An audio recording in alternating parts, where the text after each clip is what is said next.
Jetour T2 to chiński Defender, alternatywa dla Defendera. Defender za 1/3 ceny. Dokładnie takie hasła zalały polskiego motoryzacyjnego YouTube'a, a ja pójdę o krok dalej i nazwę go ikonicznym Porsche 918. Dostępny jest teraz z instalacją LPG, czyli z napędem, który wybrało ponad 2 370 000 rodaków, jeśli mówimy o samochodach osobowych. Przyznaję, że w moim bingo ekspansji chińskich samochodów na naszych ziemiach nie było takiego scenariusza, że zaleją nas autami z instalacjami LPG.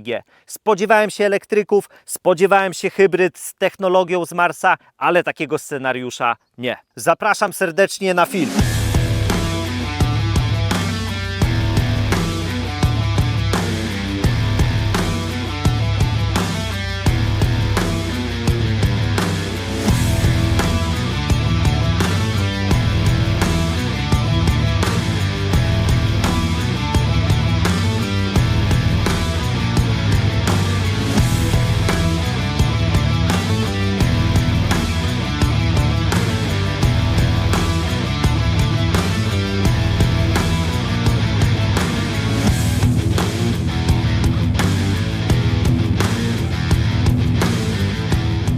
No i sam przód, jak zawsze lecimy z zestawem ciekawostek barowych. 16 września ubiegłego roku podpisano umowę na dystrybucję marki Jetour na nasze ziemię, przy której był obecny sam wiceprezes marki. Polska jest pierwszym rynkiem Jetoura w Europie i wedle pana Jacka, czytaj prezesa marki, jest jednym z najważniejszych. Czyli kolejna chińska marka, która uważa, że nasz rynek jest najważniejszy. Marka Jetour to dziecię koncernu Chery, z którym rodacy bardzo się polubili. Mam tutaj oczywiście na myśli marki takie jak Omoda, Jayco i Chery. Profilaktycznie przypominam, że najlepszy polski piłkarz, sam Robert Lewandowski, który mógłby mieć absolutnie każde auto na świecie, wybrał Chery Tiggo 9 w hybrydzie typu plug-in. Cudowny to jest zapach. Jetour to bardzo młoda marka, gdyż powstała w 2018 roku, aczkolwiek to ona się pierwsza zapisała na kartach historii tuż przed Omodą, a także Jayco. Słuchajcie, one to są dopiero świeżaki, gdyż powstały w latach kolejno 2022 i 2023. Uprzejmie proszę, tylko nie myślcie, że eksport Jetoura zaczął się od Polski. Nic z tych rzeczy. Ruszyli w temacie już w 2019 roku. Zanim auta trafiły do Polski, trafiły na Bliski Wschód, Afrykę, Amerykę Południową, Północną oraz Azję Południowo-Wschodnią. W ogóle to Jetour bardzo dobre kręci lody w ostatnich latach. W 2024 roku sprzedano globalnie ponad 568 000 aut, co przekłada się na wzrost o ponad 80%, rzecz jasna względem 2023 roku.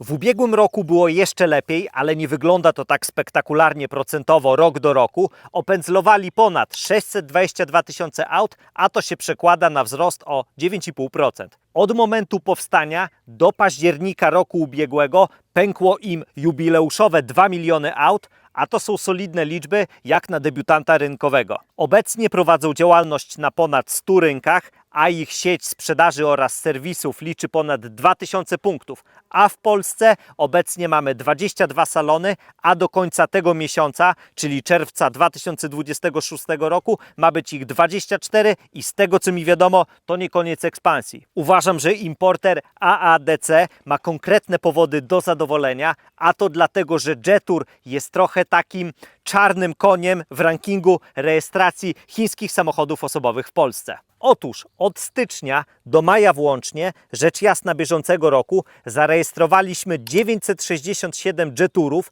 tym samym marka awansowała w rankingu na mocne 7. miejsce, tym samym wyprzedziła takie marki jak Leapmotor, Jack czy też Geely. Testowanego Jetoura T2 zarejestrowaliśmy w samym maju 330 sztuk, tym samym model wylądował na mocnym 6. miejscu w rankingu chińskich modeli. I to jest koniec ciekawostek barowych. Nie bez powodu na początku filmu wywołałem do tablicy Porsche 918. Otóż wiecie, kto zaprojektował Jetoura T2? Ten sam jegomość pan Hakan Sarajolu. I moim zdaniem zrobił to bardzo dobrze i ja nie będę się doszukiwał podobieństw do innych aut na rynku, gdyż koledzy po fachu wyczerpali ten temat całkowicie. Przód jest zrobiony trochę w takim klimacie moc, która nie zna granic. Mamy przepastnych rozmiarów napis Jetour na grillu, w którym Każda litera jest na wyodrębnionym czarnym plastikowym kwadracie. Mamy bardzo atrakcyjne 4-punktowe światła LEDowe, jest fajnie zarysowany, a także wyodrębniony przedni zderzak i jest konkretnych rozmiarów osłona bebechów. Chciałoby się rzec, że całkowicie tutaj muzyka gra, ale nie mogli się powstrzymać, żeby nie zrobić atrap uchwytów. Zwróćcie uwagę, że tutaj za zaślepką wkręcamy ucho holownicze. Dalej, umiejscowienie przedniej kamery jest jak piękna kobieta z nosem większym od Roberta Kubicy. No można było zrobić to estetyczniej. Mega szkoda, że te światła się nie świecą, role przeciwmgielnych pełnią te skrajne LEDowe. To zupełnie nie wiem, jak to traktować. Czy czysto w formie dekoracyjnej, czy też użytkowej. Mamy udźwig 15 kg. Ja jedyne, co bym tutaj montował, to może lampiony szperacze, ewentualnie balony z helem, gdybym wiózł kogoś do ślubu. No i dobra, idziemy oglądać profil. Ja to mam szczególną słabość do aut ciosanych toporem. Jest potężnie. Mamy masywne osłony nadkoli, progi, zapasowe koło dojazdowe, duże festynowe koła. No jest klimat, aż uszami wychodzi. Żeby nie było za cukierkowo, atrapa wylotu powietrza, mały prześwit, który wynosi pod obciążeniem 180 mm, a bez obciążenia 220, aczkolwiek jest to informacja od wujka Google'a, a nie z instrukcji. Ładowność nie wiem dokładnie jaka jest, aczkolwiek w obu wariantach, kolokwialnie mówiąc 4 liter, przy samych kostkach nie urywa. Wedle cennika jest to 375 kg, a wedle instrukcji jest to 470. Nie wiem jak wy, ale ja wolałbym, żeby prawdziwy był ten drugi wariant.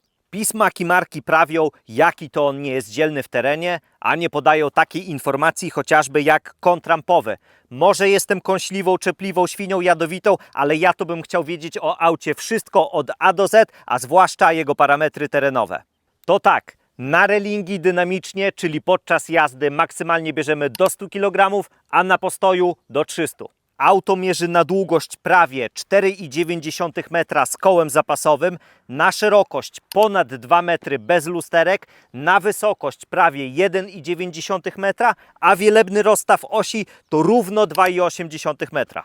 Masa auta to 1880 kg, zbiornik paliwa mierzy 70 litrów, kąt zejścia oraz natarcia równo po 28 stopni, a głębokość brodzenia to solidne 70 cm. Auto stoi zawsze na tych czarnych 20-calowych felgach, które mają popieprzony kształt kluczy płaskich oczkowych, ale mnie się one bardzo podobają, a na nie nawleczone mamy opony Michały w rozmiarze 255 łamane na 55, a więc mamy kawał gumy. Co do progów, to mam lekko mieszane uczucia, bo auto nie jest na tyle wysokie, aby były niezbędne, a wsiadając bez ich użycia jest średnio wygodnie i można sobie pobrudzić spodnie. W dzisiejszym odcinku Krzysztof, lat 36, nie wie, czy ma korzystać z progów, czy też nie. Trudne sprawy. Przód niezależny MacPherson, tył niezależny wielowahacz. Zanim pójdziemy oglądać 4 litery, to jeszcze szybko napomknę, że wóz jest dostępny tylko w 3 kolorach. Biały jest to lakier darmowy, a za dopłatą, a konkretnie to za 3400 polskich złotych brutto, mamy do wyboru srebrny oraz czarny. No nie oszukujmy się, są wszystkie kolory, które kochają rodacy. Tu jest dokładnie to samo co z przodu. Jest pięknie, ale po prostu nie mogli się powstrzymać, żeby nie wcisnąć chociaż jednej tandetnej rzeczy. No nie zatrzymasz szwagra na weselu idącego do wodopoju, nie zatrzymasz pudziana, żeby nie podnosił ciężarów, nie zatrzymasz polityków, żeby nie kradli i nie zatrzymasz azjatyckich projektantów, żeby nie wcisnęli chociaż jednej tandetnej rzeczy rodem tuning z AliExpress za $250. No to jest tragedia. Reszta jest wspaniała. Mamy estetycznie wkomponowane światło stop, genialne, przepotężne reflektory z takim efektem 3D, świetne światła przeciwmgielne w stylu F1 i zapasowe koło dojazdowe, do którego próbowałem się dobrać nie czytając instrukcji i serio mnie to pokonało. Przyszłym użytkownikom Jetura T2 zalecam wcześniej to potrenować i musicie mieć obowiązkowo walizkę z narzędziami. Klucz płaski niezbędny jest do podważenia tej zaślepki. Klucz wielkanocny niezbędny jest do odkręcenia tylnej kamery i klucz nasadowy 10 niezbędny jest do odkręcenia tej plastikowej osłony. Ten zestaw tutaj jest niekompletny, albo ktoś z testujących auto zachachmęcił sobie klucze, choć reprezentant starszego pokolenia powie, że załatwił sobie z pracy, a nie ukradł. Co do haku, to jest lekka telenowela brazylijska. Wedle informacji, które mi dostarczył importer, cytuję: hak na bagażnik rowerowy już jest, a ten do ciągnięcia przyczepy wysoce prawdopodobne, że pojawi się w trzecim kwartale tego roku. Klapa bagażnika jest w prądzie, to bardzo miło, aczkolwiek parkując w podziemnym parkingu tyłem, możemy mieć problem z jej otworzeniem. Z dobrodziejstw na klapie bagażnika mamy 2 kieszenie, 2 uchwyty na siatki z zakupami, które udźwigną maksymalnie 3 kg, 2 uchwyty na napoje również z tym samym udźwigiem oraz, co jest wspaniałe, mamy otwieracz do piwa, najmocniej przepraszam, do oranżady i mamy jeszcze estetycznie ukryty trójkąt ostrzegawczy oraz awaryjne otwieranie z wnętrza bagażnika.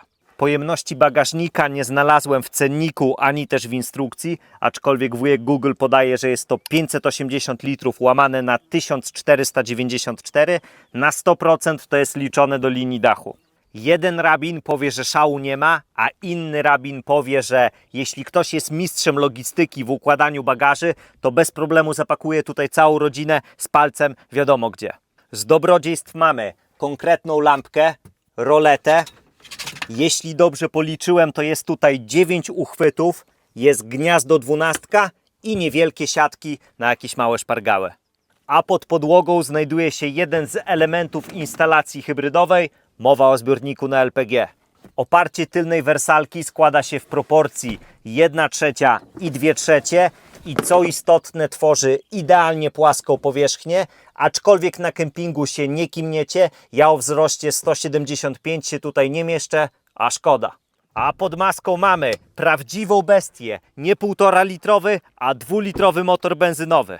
Jest to ich własna konstrukcja, 4-cylindrowa, uturbiona z bezpośrednim wtryskiem o mocy 245 koni i 375 Nm. Sparowana jest z automatyczną 7-biegową skrzynią DCT Magna, czyli dawny Getrack, czyli mariaż niemiecko-kanadyjski. Dołączany napęd 4x4 jest od amerykańskiego BorgWarnera, sterowany elektronicznie mechanizm różnicowy o ograniczonym poślizgu. Sami przyznacie, że na papierze brzmi to całkiem sympatycznie. To co, zapraszam teraz na pokład T2, która tak jak tutaj stoi kosztuje 174 900 zł. Ale najpierw posłuchamy, czy drzwi się zamykają z należytą kulturą.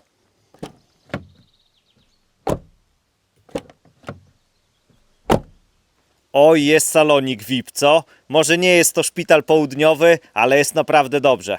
Pamiętam, jak się przygotowywałem do materiału, to przeczytałem, że kabina jest wykonana w ponad 100 ekologicznych materiałach i miałem takie przeczucie, że będzie trochę trąciło myszką, że te materiały będą nie takie i że może być smród w kabinie, zwłaszcza przy takich wyższych temperaturach, jak teraz mamy. No i co? Pozytywnie się zaskoczyłem i nie ma tutaj alarmującego smrodu. Ja z reguły tak mam, że jak jest mocno nadźgane, projektują i ciągle coś dokładają, to mam takie a tu mi się serio całkiem podoba. Jest taki męski, masywny, surowy klimat. Pasuje mi uchwyt z widocznymi śrubami, dźwignia do otwierania drzwi w takim stylu jakby ucha do holowania. Cieszą me oczy obudowy od głośników od Sony. Podoba mi się ta struktura w okolicy podłokietnika, która jest przełamana czerwoną sportową nicią. Zacznijmy od absolutnie najważniejszej rzeczy i pozwólcie, że zacytuję producenta. Tylny luksusowy podłokietnik ze schowkiem o dużej pojemności. To ja w swoim Lexusie LS-ie nie mam tego tak pięknie ubranego w słowa, także sztab Toyoty, bierzcie i uczcie się od Jetura, jak to się robi. Wygląda owszem rewelacyjnie, jest estetyczne przeszycie, jakby szczotkowane aluminium, które skrywa 2 uchwyty na napoje, ale czy to jest duży schowek? To bym polemizował. Jak również czy jest on luksusowy? Również bym polemizował, bo podbicia tutaj jest tyle, co kot napłakał. I standardowo nie mamy przybicia do bagażnika. Wersalka jest bardzo wygodna. Jest długie siedzisko, kąt oparcia regulowany jest w 2 płaszczyznach, są niebetonowe zagłówki, ilość miejsca nad głową, na kolana, a także na stopy. Klasa przez duże K. Są sportowe czerwone przyszycia, estetyczny wzór na wewnętrznych częściach skrajnych siedzisk. Notabene to jest ten powielony z boczków drzwi, ale żeby nie było za cukierkowo, to mocowania Isofix są strasznie tandetne, obrzydliwa plastikoza, rozmiar czcionki jest dla ślepych. Uciąłbym ręce przy samej dupie za stworzenie czegoś takiego. Karny jeżyk wcale nie jest takim karnym jeżykiem. Mamy płaską podłogę, zagłówek wyciągany na odpowiednią wysokość. No, może mogłoby być tutaj bardziej miękko, ale dramatu nie ma. A co my tu mamy z dobrodziejstw? Idąc od góry, przepastnych rozmiarów okno, uchwyty dachowe, zaczepy na ubrania, dwie lampki LEDowe, bardzo konkretnych rozmiarów uchwyty na słupkach B, fajne organizery z 3 kieszeniami w fotelach przednich, są szyby w prądzie, 2 nawiewy w tunelu środkowym, 2 porty USB typu A oraz szybkiego C, skrajne siedziska są 3-stopniowo podgrzewane i mamy tutaj jeszcze kieszeń na nasze ładujące się smartfony. Bezkluczykowy dostęp jest. Zbliżamy się do auta, to się otwiera, oddalamy, wówczas się zamyka. Co istotne, jeśli mamy otwarte szyby, tudzież dach panoramiczny, one również się zamkną. Co więcej, na klamce kierowcy jest staroświecki przycisk wspomagający, który ja osobiście uwielbiam. Czy drzwi kierowcy wykonane są z faworyzacją? Tak jest. Klejone szyby. Górna część drzwi jest miękka, do komfortowego zimnego łokcia, jest dekoracyjno-funkcyjna czerwona szarfa, jest centralny zamek, centrum dowodzenia szybami, aczkolwiek z poziomu drzwi nie sterujemy lusterkami zewnętrznymi, to robimy z poziomu kierownicy. Fotele to typowa kategoria babcinych pów z minimalnym podparciem pleców oraz ud. Na plus komfortowe zagłówki z regulacją boczków, 3-stopniowe ogrzewanie, 3-stopniowa wentylacja oraz fotel kierowcy jest w prądzie w 6 kierunkach, a pasażera w 4. Co więcej, w fotelu kierowcy jest regulacja odcinka lędźwiowego, bardzo miło, jest pamięć ustawienia fotela kierowcy, jak również pasażera dla 3 osób. Jest tutaj również funkcja wygodnego wsiadania, a także wysiadania, zarówno dla kierowcy, jak i pasażera. To bardzo rzadko spotykane. Gdybym miał się do czegoś przyczepić, to brakuje mi regulacji długości siedziska. Pod mój wzrost 175 cm jest tutaj jak najbardziej ok, ale wyższe osoby mogą ponarzekać. Górne centrum dowodzenia mamy zestaw klawiszy od rolety, okna dachowego, są lampiony, a także przycisk od połączeń alarmowych. Ta biała obwódka na lusterku wstecznym wygląda mi na jakieś zabezpieczenie transportowe. Osłony przeciwsłoneczne są z lusterkami, a także lampkami LEDowymi do poprawy wąsów. Zobaczcie, jaki tutaj mamy smaczek. Drive your future. Bardzo miło, że są przesuwane na bok, jak również bardzo miło, że w miejscu uchwytu dla kierowcy przewidziano schowek na okulary. Te wszystkie uchwyty na słupkach A, w tunelu środkowym, te bardzo dobrej jakości spasowanie, ta przestrzeń, ta mnogość detali, chociażby ta mapa przed pasażerem, no jest to ten wóz z takiej kategorii generator uśmiechu. Gdyby tylko wywalić ten ekran, wstawić tutaj masywne wajchy, przełączniki, klawisze, ależ byłby tutaj klimat. Kierownica regulowana jest w 2 płaszczyznach, a to ci dopiero. To chyba nie jest chiński wóz, co? Wajchy od świateł, kierunkowskazów, wycieraczek są takie fajne, mięsiste, takie siła. Kierownica jest konkretnie popieprzona, ma kształt ośmiokąta, oczywiście wykonana jest z plastikowej krowy, jak wszystko tutaj. Z zewnątrz jest jakby perforowana, z wewnątrz gładka z czarnym eleganckim przyszyciem i mamy jeszcze tutaj na dokładkę element z czarnego pianina. Ja zdecydowanie wolę klasyczne okrągłe wieńce, ale skłamałbym mówiąc, że nie da się tutaj znaleźć wygodnej pozycji. Na dokładkę to jest ogrzewana i ma zestaw fizycznych przycisków, a także rolek, tak jak lubię.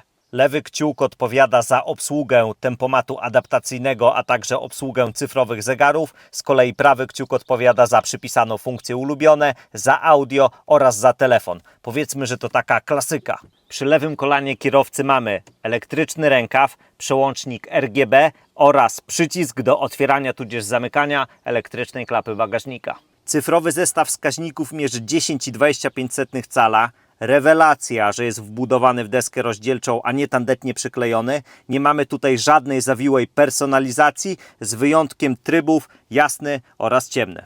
Po lewej stronie mamy do wyboru wskazania konsumpcji po uruchomieniu, po restarcie. Trochę szkoda, że nie ma jeszcze jednego wskazania. Dalej jest konsumpcja chwilowa, wskazania napędu, a na sam koniec jest ciśnienie w oponach. Mam z nim jakiś problem, ale nie potrafię tego uzasadnić, o co mi chodzi. Czy chodzi o mnogość informacji, czy o skalę emotikonek, duże, małe? No sam nie wiem. Jest to taki problem z kategorii kobiecej. Mam, ale nie wiem dokładnie jaki. Telewizor mierzy 15,6 cala, osadzony jest na taką czwórkę, no może czwórkę z plusem, jak sobie przypomnę niektóre z segmentu tak zwanego premium. Zacznijmy od minusów. Nie podoba mi się, że nie mogę spersonalizować tych skrótów, ani tych skrótów, jak również nie podoba mi się, że nie mogę tutaj nic spersonalizować. No chyba, że jest jakiś na to sposób, o którym ja nie wiem, wtedy odwołuję swoje słowa. Kamery 540 są jakieś takie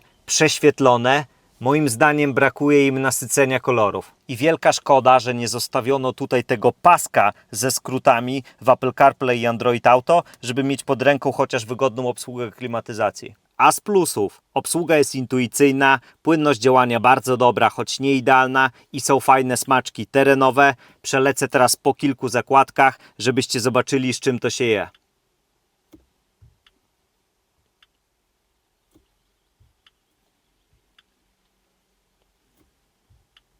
Deska rozdzielcza jest zrobiona ze smakiem, góra jest miękka, mamy kontrastowe czerwone przeszycie, centralny głośnik z napisem Drive Your Future, przed pasażerem jest użyteczna półka, tutaj jest również miękko, mamy masywne kratki nawiewów, a tutaj na dokładkę jeszcze mamy plakietkę z napisem Travel Plus. A pod tabletem pomiędzy kratkami nawiewów mamy przycisk od świateł awaryjnych, poniżej mamy ładowarkę indukcyjną z bardzo wygodnym dostępem o mocy 50 W z chłodzeniem. Są oczywiście uchwyty i piękne wykończenie z widocznymi śrubami. Lewarek jest tak męski, tak masywny, normalnie testosteron do kwadratu, John Rambo, a także John Cena w jednym. Poniżej mamy przycisk parking, selektor do wyborów trybów jazdy, a jest ich aż 7. Obok mamy zestaw klawiszy od pełzania, wywołania do tablicy kamer 540, grzania przedniej szyby, a także od klimy.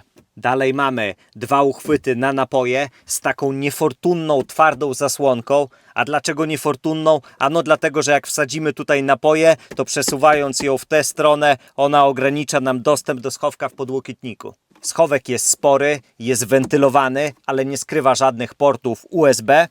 Podłokietnik jest miękki i nie ma regulacji przód-tył. Prawdziwe szaleństwo, rozpustę i swawolę mamy pod pływającą konsolą. Jest gniazdo 12, dwa porty USB typu A, jeden szybki port USB typu C, a także USB, które moim zdaniem jest przystosowane do założenia tutaj alkomatu. Nagłośnienie od Sony za te pieniądze gra naprawdę dobrze. Jest efekt sali koncertowej, jest głębia dźwięku, jest przyjemny bas, no gra muzyka, tralala, la la la la. Za moment odpalamy sonometr i weryfikujemy wyciszenie Jetura T2. Ja organoleptycznie wiem, że jest dobrze, ba, jest lepiej niż się wielu osobom mogło wydawać, ale musimy wziąć poprawkę na to, że mamy opony zimowe, także będą nieco gorsze wyniki. Uprzedzając pytania, auto dostałem na takich oponach, a nie celowo je założyłem, żeby były gorsze wyniki. Przy 90 km na godzinę na tempomacie mamy minimum 59,9 dB. Żeby mieć jakiś punkt odniesienia, czy jest to bardzo dobry czy też kiepski wynik, klasycznie zamieszczamy obok tabelkę z ostatnio testowanymi autami. Korzystając z okazji, weryfikujemy zużycie paliwa PB95 na tempomacie. Pękła ponadpomiarowa dyszka, a konsumpcja przy 90 km na godzinę na tempomacie to 8,3 litra na setkę. Z kolei prędkości obrotowe w trybie skrzyni normal to 1500 obrotów na minutę. Powtarzamy zabiegi, z tym, że teraz tempomat zapinamy na $20. Przy 120 mamy wyciszenie minimum 61,3 dB. Słuchajcie, jest to wynik o wiele lepszy niż w ostatnio testowanym, najbardziej aerodynamicznym samochodzie na świecie, czyli Fortingu S7. Rewelacja. Dystans przejechany, a konsumpcja to 8,9 litra na setkę. Z kolei prędkości obrotowe to 2000 obrotów na minutę. No i wciąż jesteśmy w trybie normal. W tym miejscu zazwyczaj mówię, że producent nam obiecuje pierwszą setkę no ale właśnie Jetour nie obiecuje. Podają nam tylko parametr prędkości maksymalnej, że jest to 180 km na godzinę. Tym bardziej czuję się zobowiązany, żeby sprawdzić 0-100 dla dwóch skrajnych trybów, Eco oraz Sport, żeby zobaczyć, z jaką kastracją mocy mamy do czynienia. Pomiary robimy na paliwie PB95, a nie na gazie, a to dlatego, że niedawno się skończył i nie bardzo mamy czas, żeby go zatankować i powtórzyć pomiary, dlatego najmocniej Was przepraszam. Tak czy srak to nawet lepiej, bo w ostatnio testowanych przez nas chińskich autach z instalacją LPG od Europe Gas miały one nieco gorsze wyniki przyspieszenia. Najsampierw tryb Eco. Proszę bardzo. Dobra. Wyłączamy trakcję oraz wyłączamy klimatyzację. No i rura. Oleż ten start to jest naprawdę fenomenalny. No i mamy to. W trybie Eco mamy 9,43 sekundy. Całkiem nieźle. Powtarzamy imprezę, tylko że w trybie Sport. I rura. No, start jest lepszy zauważalnie. I jest. Wynik to 8,74 sekundy. Jak dla mnie to wstydu żadnego nie ma. Zapinamy teraz tryb Sport i sprawdzamy takie 80-120, czyli klasyczne wyprzedzanie ciężarówki.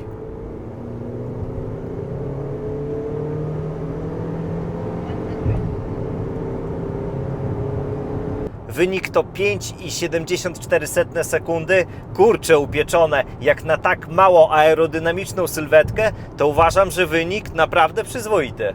Z materiałów, które otrzymałem od Europe Gas, wynika, że wejdzie tutaj 39 litrów.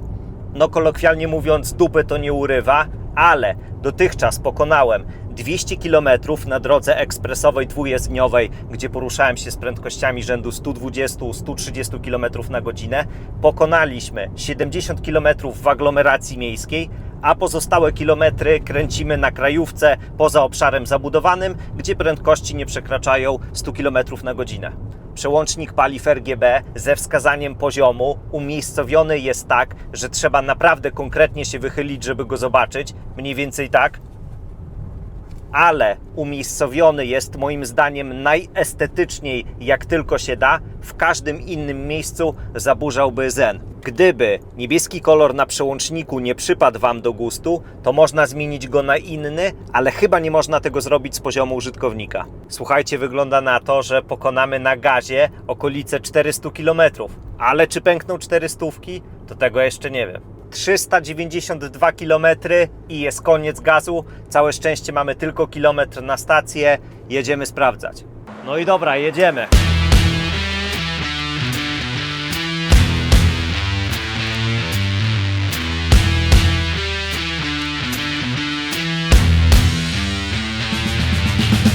Pod korek weszły prawie 43 litry. Sprawdzamy dotrysk PB95.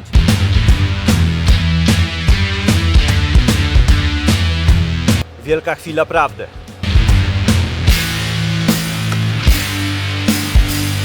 Litr 25 do pierwszego odbicia. Ja to w szoku.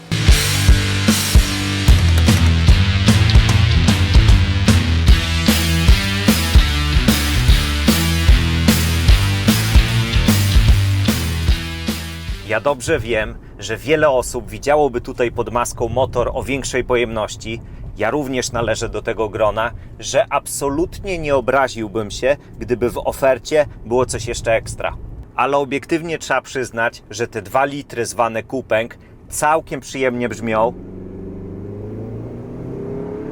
Zapewniają dobrą dynamikę, począwszy od włączania się do ruchu, aż po wyprzedzanie sznurka samochodów, ale no dużo piją. Większość kierowców, nawet byli tojociarze, co jeżdżą zawsze 20-30 km mniej niż dopuszczalne ograniczenie prędkości, uskuteczniają tak zwaną jazdę o kropelce, musi się tutaj spodziewać wyników dwucyfrowych. Owszem, wynik jednocyfrowy jest możliwy, ale w ogólnym cyklu mieszanym i tak on będzie dwucyfrowy. W temacie 7-biegowej, dwusprzęgłowej skrzyni na 100% pojawi się najwięcej obiekcji potencjalnych klientów, a to dlatego, że ma tak zwanego laga.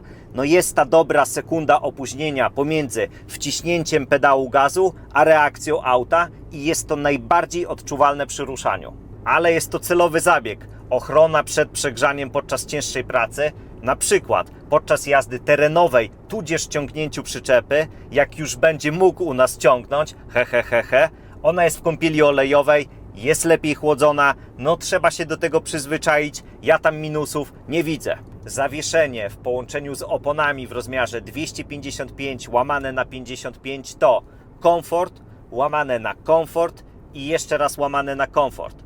Gwałtowna zmiana kierunku, szybciej pokonywane łuki, ronda. Hej marynarze, przygotować się, bo będzie nami bujać! Ale no płynie po drogach gorszego sortu. Co tu dużo mówić. Odfiltrowuje z naszych 4 liter drogi szutrowe, kocie łby, leżących policjantów, studzienki i co tam jeszcze chcecie. Jetour T2 to nie jest terenówka, a SUV z możliwościami. Ja już nie będę tutaj teraz szczegółowo punktował, że nie jest na ramię, notabene Defender też nie jest, że nie ma reduktora i tak dalej. Ale zabrałem go na głębszy piach, żwirownię, jakieś tam błotko, dorzecza, to radzi sobie do takiego lekkiego, łamane na średniego offroadu bardzo dobrze. Odziać go w opony A łamane na T byłoby jeszcze lepiej niż na tych zimówkach. Tutaj zjechaliśmy oraz wjechaliśmy, aczkolwiek byliśmy bez kamer oraz drona i wciąż nie wiem, jak on tego dokonał.